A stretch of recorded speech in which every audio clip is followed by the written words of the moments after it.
News కి స్వాగతం. Rahul Gandhi బిహార్లో voter అధికార్ యాత్ర ఆరంభం.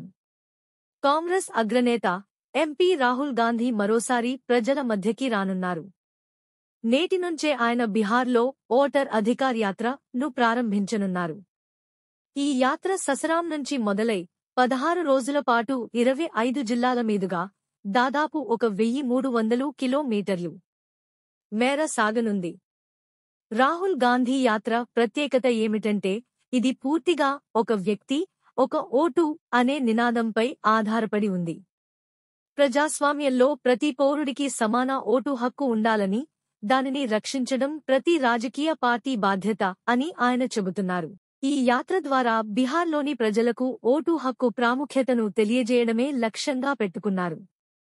ఈ యాత్రలో రాహుల్ గాంధీ కొంత దూరం కాలినడకన, మరికొంత దూరం వాహనంపై ప్రయాణించనున్నారు. దీనిని కాంగ్రెస్ పార్టీ హైబ్రిడ్ మోడల్ యాత్రగా పేర్కొంది. ప్రతిరోజూ పాదయాత్రలో రాహుల్ ప్రజలతో కలిసి నడుస్తూ వారి సమస్యలు తెలుసుకోవడం, వారితో ప్రత్యక్షంగా సంభాషించడం జరుగుతుంది. అలాగే రాహుల్ గాంధీ ఈ యాత్రలో బిహార్ ప్రభుత్వం అమలు చేస్తున్న విధానాన్ని తీవ్రంగా వ్యతిరేకించనున్నారు. ఈ విధానం ప్రజాస్వామ్యానికి, ఎన్నికల పారదర్శకతకు విరుద్ధమని ఆయన అభిప్రాయపడుతున్నారు. ఈ యాత్రలో మహాగఠ్ బంధన్ నేతలు కూడా పాల్గొననున్నారు. బిహార్ అంతటా కాంగ్రెస్ పార్టీతో పాటు మిత్రపక్షాలు కలిసి ఈ యాత్రను ప్రజా ఉద్యమంగా మలచాలని లక్ష్యంగా పెట్టుకున్నాయి. కాంగ్రెస్ వర్గాలు చెబుతున్న వివరాల ప్రకారం ఈ యాత్రలో రాహుల్ గాంధీ అనేక బహిరంగ సభలు, ప్రజా సమావేశాలు నిర్వహించనున్నారు. బిహార్లోని రైతులు, విద్యార్థులు, యువత, మహిళలు ఎదుర్కొంటున్న సమస్యలపై ఆయన నేరుగా చర్చించనున్నారు.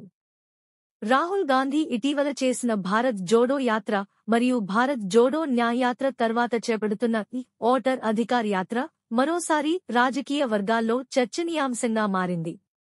ఈ యాత్ర బిహార్ రాజకీయ సమీకరణాలపై ఎంత ప్రభావం చూపుతుందో అన్నదానిపై అందరి దృష్టి నిలిచింది. రాజకీయాలు, గ్రామీణ సమస్యలు, ప్రభుత్వం తీసుకుంటున్న నిర్ణయాలు, స్థానిక సంఘటనలు అన్ని క్షణాల్లో మీకు అందించే మా కే న్యూస్ ఛానల్